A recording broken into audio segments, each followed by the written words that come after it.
What's going on, YouTube? So it's been a while since we have been able to bring you guys a Lincoln, but we're happy to say we're back in business and starting with none other than this beautiful 2020 Lincoln Aviator. Of course, we would like to specially thank our new partner, Crossroads Ford Lincoln, for hooking us up with this loaded Aviator. And if you're in the market for any new Ford or Lincoln product, we encourage you to pay them a visit or check out their website, which is listed below. So with that all said, let's see if this new Aviator flies over the competition.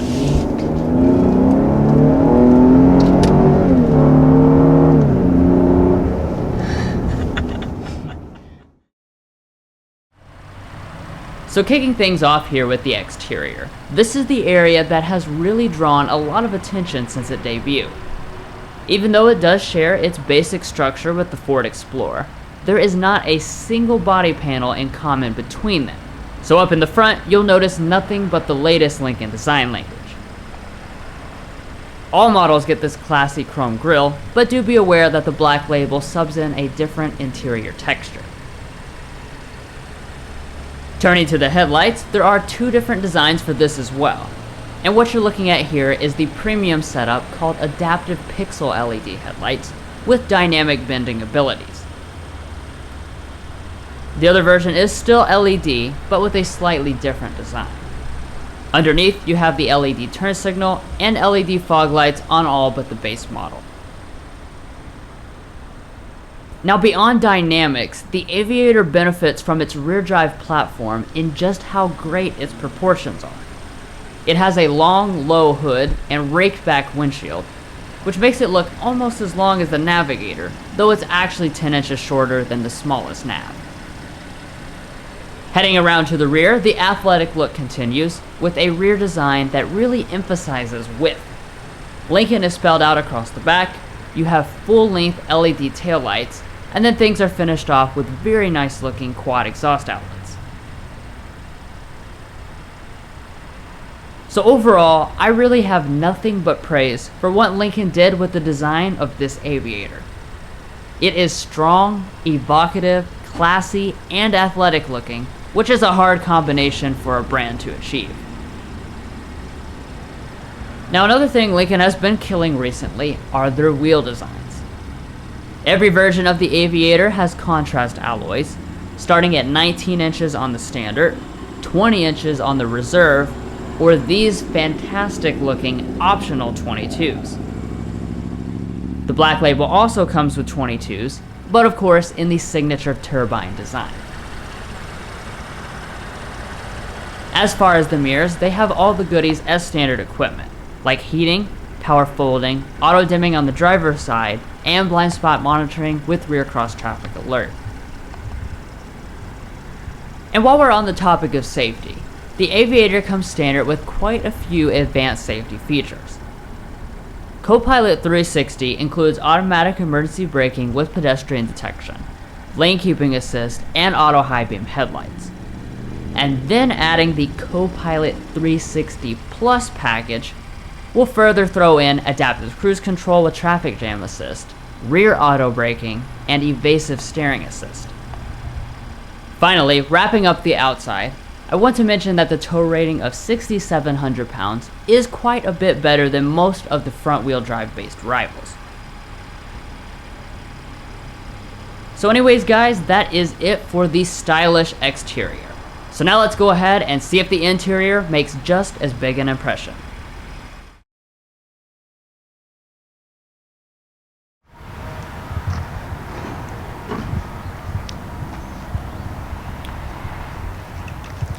So just walking up to our 2020 Lincoln Aviator, we've got a couple things to talk about. First of all here, you do of course have standard smart entry and the typical Lincoln key fob with standard remote start. But the thing I want to talk about is this has the phone as key availability on this model, so you can actually ditch this and just use your phone to get in and out of the vehicle. That's also in addition to the typical Ford and Lincoln code on the door, so you can also use that. There's a lot of different ways to get inside of this car. Now as far as when you have the key with you or your phone, you can just reach behind this handle here and grab it. This is actually an electronic handle, so this doesn't pull out. There's a little lip right there if you can see it, and you just squeeze that and the door will unlock.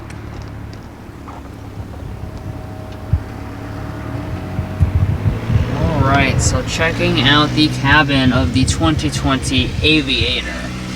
As you can see, it does have the latest Lincoln design language. Definitely draws a lot of influence from the flagship Navigator. Now let's talk about interior colors and materials. So there are several different ones. When you start on the base standard model, that's going to come with leatherette and your choice of ebony or sandstone colors. Then when you go for the Reserve, that's what we have here. You get premium leather, and you add the additional options of ebony roast and slate gray colors. Now for the black label, that's obviously your top end model. It comes standard with the best of everything the Aviator has to offer. That is going to come with something called Savannah leather. It's high-end leather, and there's 3 theme options: Chalet, Destination, or Flight. Now I will go ahead and mention one thing briefly, and that's that these trim pieces, they do vary depending on the interior color you choose. Obviously we have a kind of a dark finished wood. Alright, now turning over here to your door trim, it is beautifully finished. We do have a nice leather padded armrest here with the color contrast stitching. This top part is soft touch plastic as well.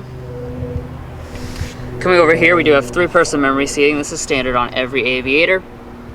And then as far as our seat controls, they're located here on the door, kind of Mercedes style.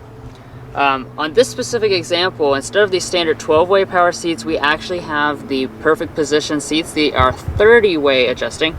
So you've got a ton of different adjustments right here on the door, and a bunch more that are located that you can access via the screen only. Now as far as your windows, they're one-touch automatic for all 4.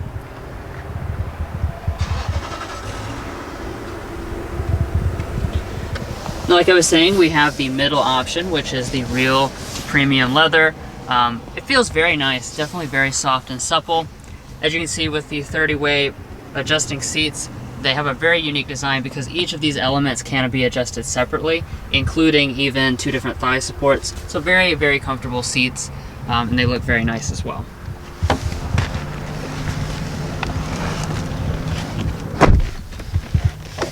We don't have it, but you can get available soft close doors as well.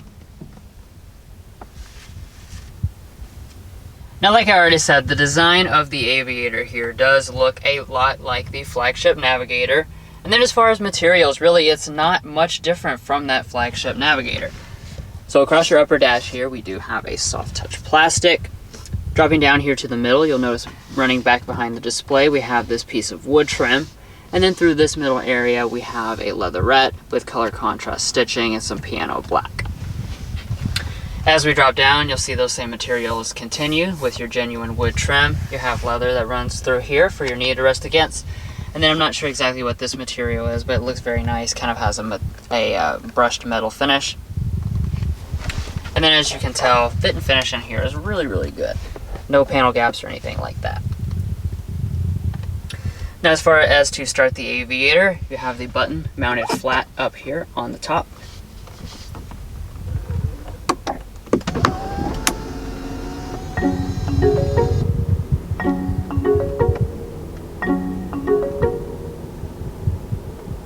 Now you may have noticed the pleasant sound effects that are in this vehicle, and that's because they are new ones recorded just for the Aviator. They were recorded from the Detroit Orchestra, so it's definitely very nice that it has both a pleasant sound and something different than other Lincoln and Ford products. Now what we're looking at here is going to be your standard 12.3 inch fully reconfigurable gauge cluster. Now coming back here to the steering wheel a little bit, I do want to point out this display is controlled with this little knob here, and what's neat about this is these buttons actually adapt. So what I'll do is push down here for the settings, and as you see, all the other buttons disappeared, so we have just back and OK right now. So I'll go over to display setup and show you kind of just some different things you can reconfigure. It's not as reconfigurable as some rivals as far as like Audi's virtual cockpit. or Mercedes, but you can do things, turn on and off different information screens right here. You can also add and take away the tachometer if you don't want that in there. So those are some of the things that you can look at right there. You can also press this and you can go back to the home screen. As you can see, it adapts like that. There would also be a head-up display available. We don't have it on this model, but it is optional. Now, as far as the steering wheel itself, of course, you do have electric power-assisted steering, and you do have the newest version of the Lincoln steering wheel. All models do have the nice leather wrapping, as well as on here on the airbag cover. Now, as far as the wheel itself, it does adjust power on the Reserve and the Black Label, and then heating is optional until you get to the Black Label level. Now, rolling on here to your interior storage, the Aviator does have quite a lot, definitely more than most of the competition, as a matter of fact. So starting out under your center console here, as you can see, this is very deep, very wide, and nicely finished. You have a felt lining along the bottom and along the sides, and inside there is also a 12-volt outlet. Up in front of that, you have these two cubbies that you can slide open.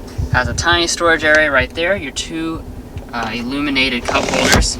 And then right here you can see there's another storage bin. It's definitely big enough to store your phone, and you have both a regular USB and a USB Type-C. And one of the other nice things though is since we have an electronic shifter on board, this whole area here, it doesn't actually connect.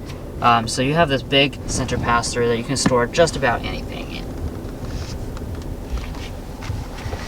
Now, like I was saying, one of the reasons why we have this much storage is because Lincoln here has opted for the piano key shifter.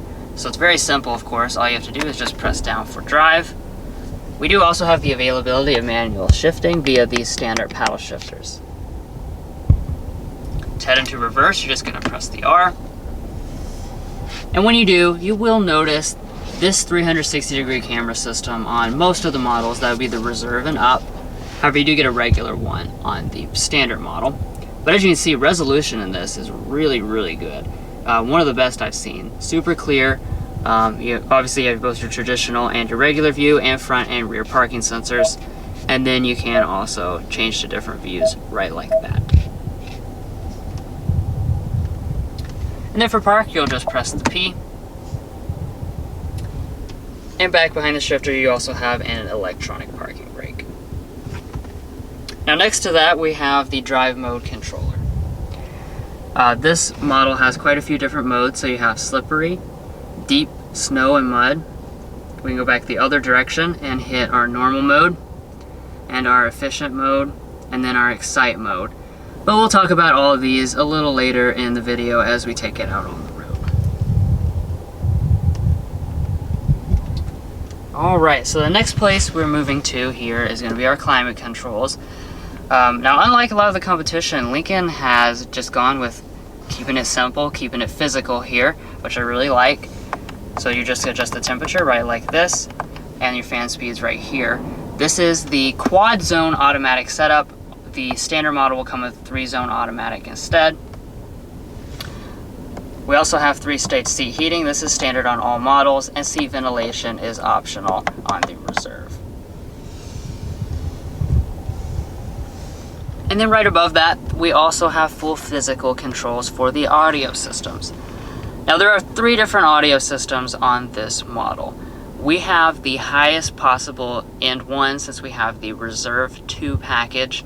This is also shared with the Black Label, and it is a 28-speaker Revel Ultima 3D audio system. So definitely a very, very high-end audio system.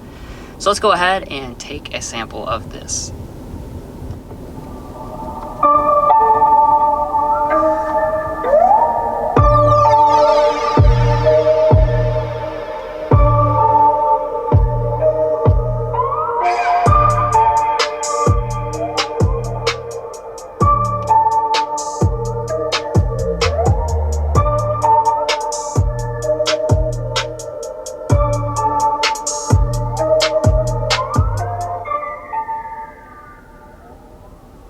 Yeah, overall sound quality of this is phenomenal. Alright, so now we are pretty much up here to our main display. This is 10.1 inches. It is standard on all the models, of course, so we'll go ahead and take a quick look around. As you can see right now, I'm just in the Android Auto interface. I can exit out of this, of course, and go back to the main Sync 3 display. So as far as the features you're looking at, you will have built-in navigation on the Reserve and up. And then you'll have Android Auto and Apple CarPlay on all the trims. But otherwise, this is basically just Ford's Sync 3 system with kind of different graphics and a little bit different color schemes, just to make it a little bit more pleasant for the Lincoln duty. Now, if you want to see a detailed tech out video, we have provided that with a link in the description. And moving on up here, we do have a frameless auto-dimming mirror. This is standard on all models. And then you have your HomeLink universal remotes mounted right here. Now, one of my favorite features, though, is this panoramic moonroof. This is optional on both the Reserve and the standard model, and standard on the Black Label. And as you can see, it is really, really large. It goes all the way back past the second row occupants there. We can open up the front portion like so. And it goes all the way back there, so you have a ton of open air here in the front.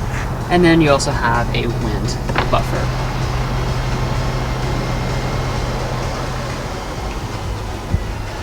All right, that's going to do it for all the stuff to look at up here in the front. So now I'll go ahead and hand it off to my brother Mason, who will check out all the features in the back.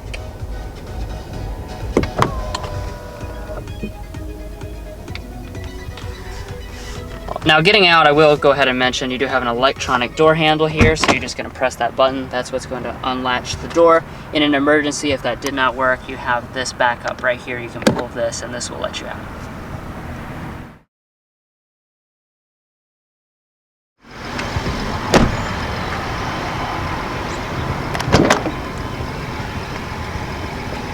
Alrighty, so checking out the rear door trim of this 2020 Aviator, you are going to have an extremely nice one. It is covered in leather all the way through your armrest portion with color contrast stitching, and even this upper portion is a soft touch plastic. Now, in addition to that, we do also have rear window sunshades, which are optional on the Reserve through the luxury package. And down below that, we do have some bottle storage as well as a large storage compartment right here. And turning over to the seats, they are that same nice design, and I do want to mention that they can slide and recline, as well as be captain's chairs. As you can see, this particular model went for the bench seating. However, they can be captain's chairs if that's what you want.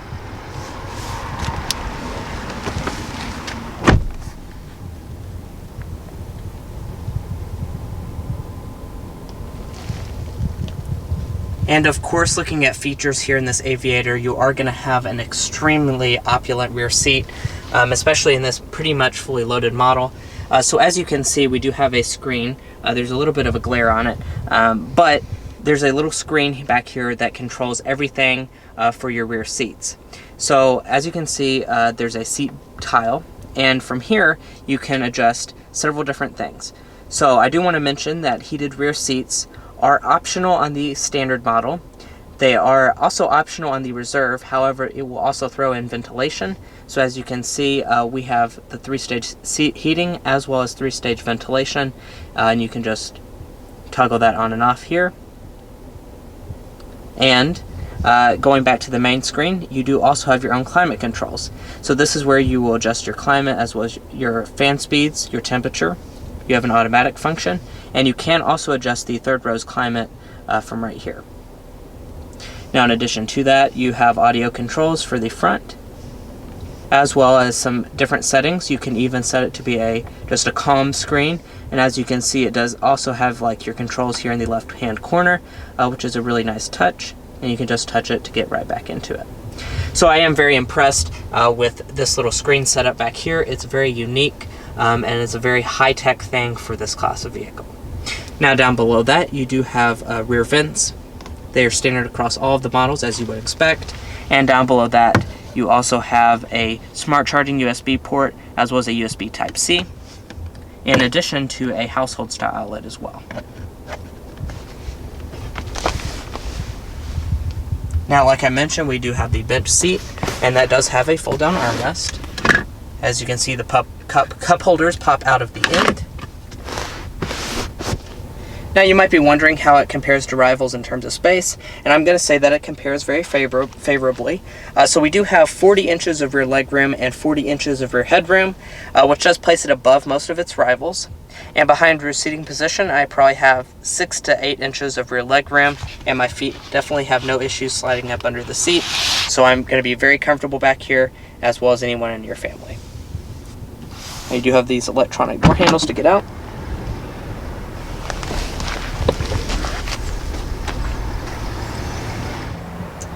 Now, to get in the third row itself, Lincoln has made it really quite easy. So all you have to do is locate this little button, push it, and it does fold the seat and then slide it right out of the way. Now, actually looking back into the third row, the technical measurements come in at 29 inches of rear legroom and 37 inches of rear headroom. That does place it right on par with the XT6 and Audi Q7. So now let's go ahead and check it out, what it's like for an adult.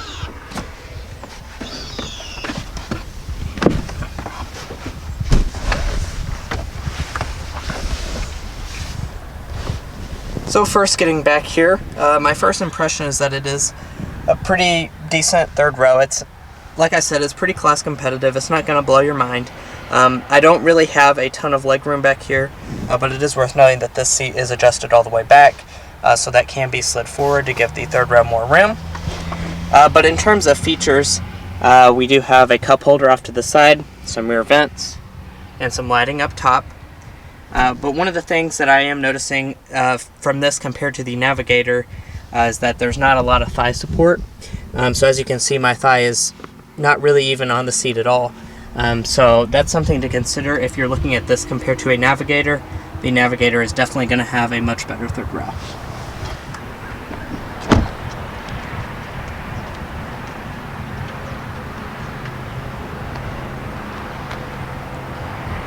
Now, heading around to the lift gate, you do have a standard hands-free power one, so all you have to do is wave your foot under the bumper to open it up.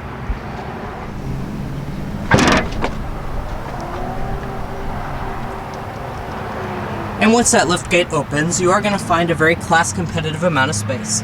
You'll find 18 cubic feet of space behind the third row seats, and that expands to 42 cubic feet if you fold them. And then you have a maximum of 78 cubic feet if you fold all of the seats. Now, like I said, that is class competitive. However, it is still a little bit behind the Cadillac XT6, which is probably going to be this car's main rival. However, to make up for that, Lincoln does have a really nicely finished trunk back here. So you do have all of this nice carpeting. And underneath of the floor, you do have quite a bit of additional space. As you can see, this is probably 10 inches deep, and it goes across the entire floorboard. And in addition to that, you have some hooks on the side, as well as a 12-volt power outlet. And in addition to that, you will also notice that the third row is power folding. So all you have to do is locate this little button right here. This will fold both of the seats at the same time, or you can do each of them individually. And as you can see, they do fold pretty quick, and it is a very simple process, so perfect if you had something that you need to load in.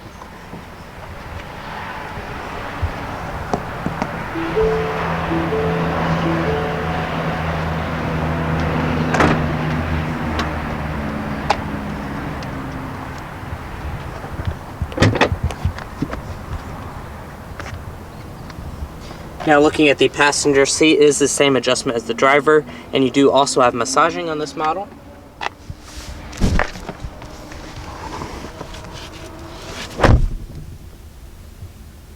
And in front of the passenger, you do have such a unique design, and down below that, you do have a good sized glove box. It's nicely padded on the outside and felt lined inside. And in addition to that, you do also have an LED light, and it is also I want to mention just how spacious this is. This is a really, really big glove box. And up top, we do have a sun visor with a light and mirror. It does also detach and extend.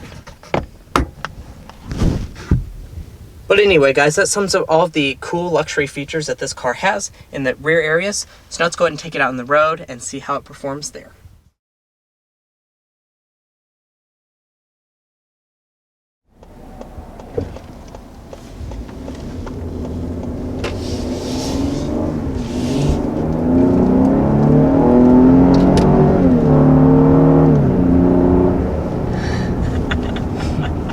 Wow. Okay there, so that was our first acceleration with this Aviator. This is the standard engine option. It actually gets more powerful from there, if you can believe that. But we're not going to talk about the hybrid powertrain today. This is the 3-liter twin-turbo V6. It already produces 400 horsepower and 415 pound-feet of torque. And it definitely feels like it. It does. I was kind of caught me off guard almost, you know, like I knew it had plenty of power, but a lot of crossovers that you review usually it's just they all feel pretty much the same. Yeah. Which is not that powerful.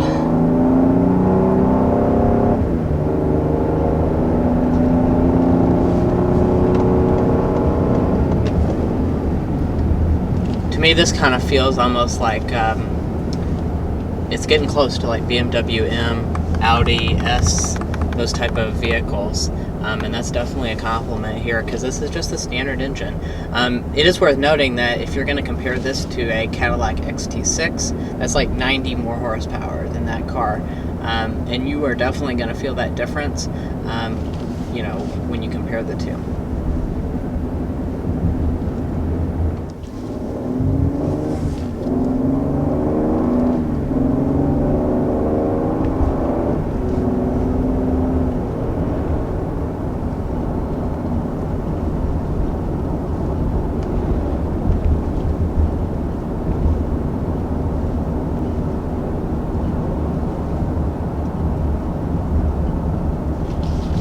Now, since this shares basic roots with the Explorer, of course, that does mean it's moved on to a rear drive architecture now.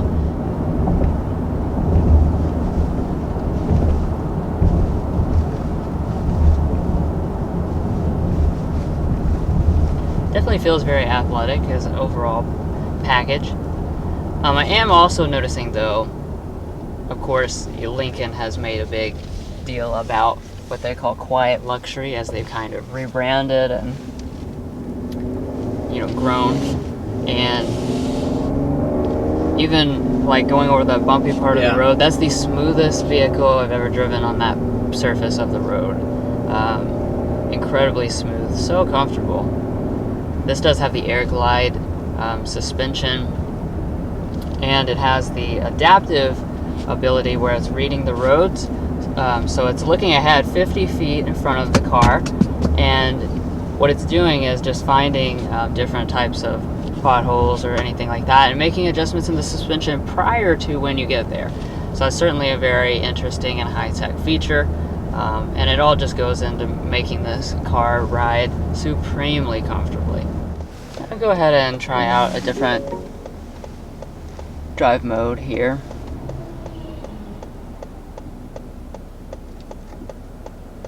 We'll do Excite. That'll be the most sporty. You know, they have different types of modes here, of course, as you've seen earlier in the review.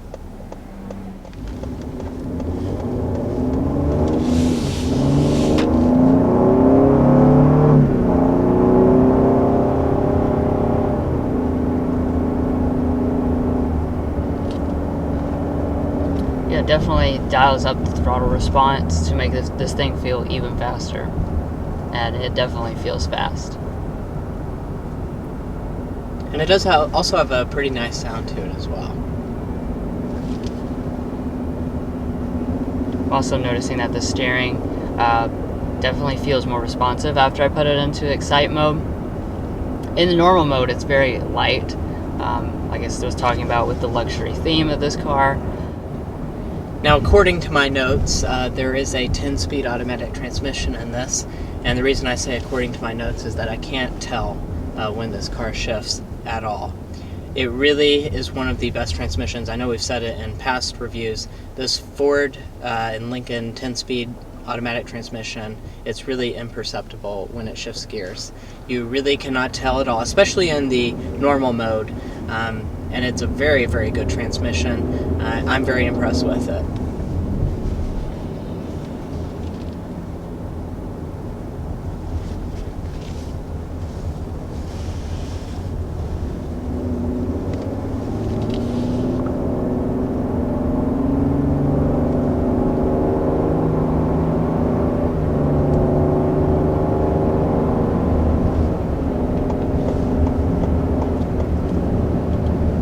Now this is certainly not a sports car as far as like body roll, kind of going around that corner that we just went for that yield. You know, you can feel a decent amount of roll. It's definitely not uncharacteristic for a vehicle like this, of course.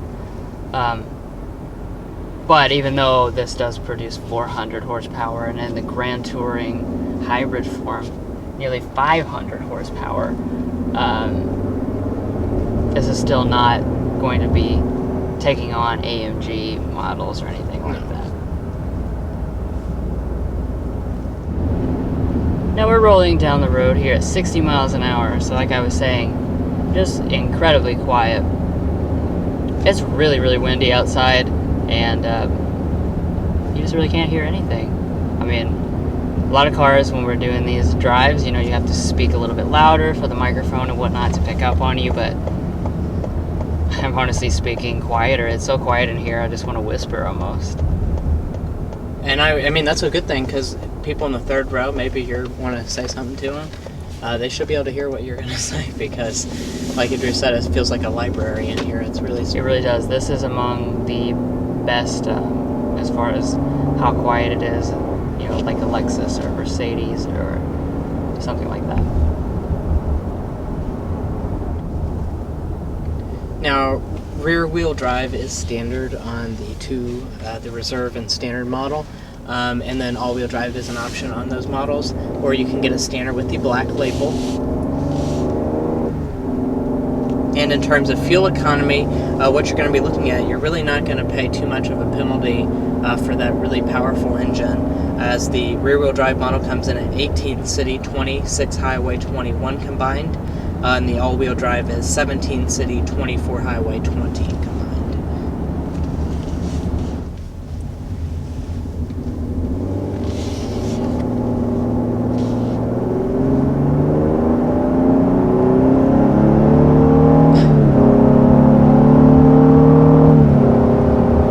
You can hear the turbo whistle and everything too.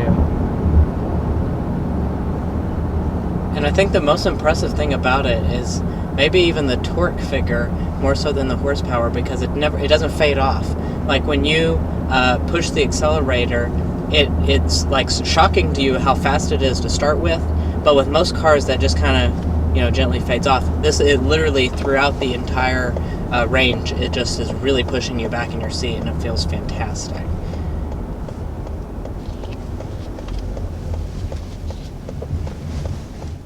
So overall, Lincoln has definitely done a great job with the driving dynamics on this Aviator. I like that they've kind of followed their own path, like we discussed, the quiet luxury kind of theme for their whole brand. And it does indeed feel different than what you'll get in another German vehicle, for instance, in the fact that they are emphasizing comfort. So in a German vehicle that has this much power, for instance, would usually be having more focus on sport and really being athletic, perhaps a harsher ride, stuff like that. This gives you a lot of power. It's using power as a luxury feature, while still maintaining supreme comfort in the way that it rides and the adaptive dampers, and then how hushed it is. So it's definitely a different idea, and Lincoln is one of the few brands that is pursuing that theme. So if you're interested in that, then you should definitely check out the Aviator.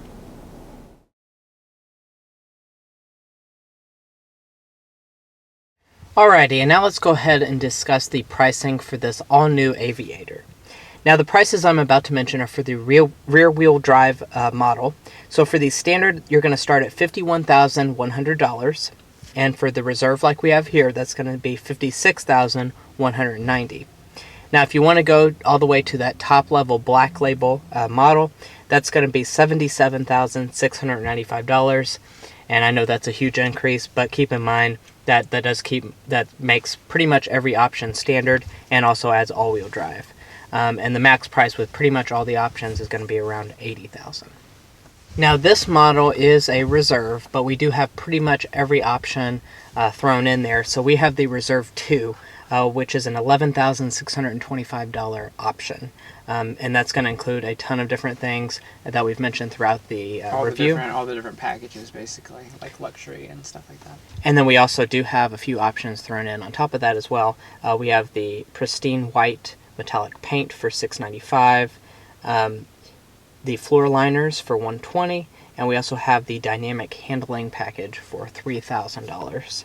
And then when you add the destination charge of $1,095 and subtract the $1,500 equipment group savings, this particular model as equipped comes in at $73,735, which is right in line with a lot of the rivals like the Audi Q7, Cadillac XT6, and you are getting a really cool design and a really unique offering in this class of vehicle.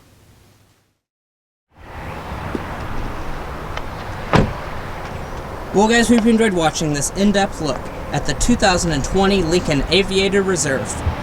We really appreciate you watching, and please hit those like and subscribe buttons if you haven't already, and we'll catch you next time as we sample more of the latest automotive delicacies.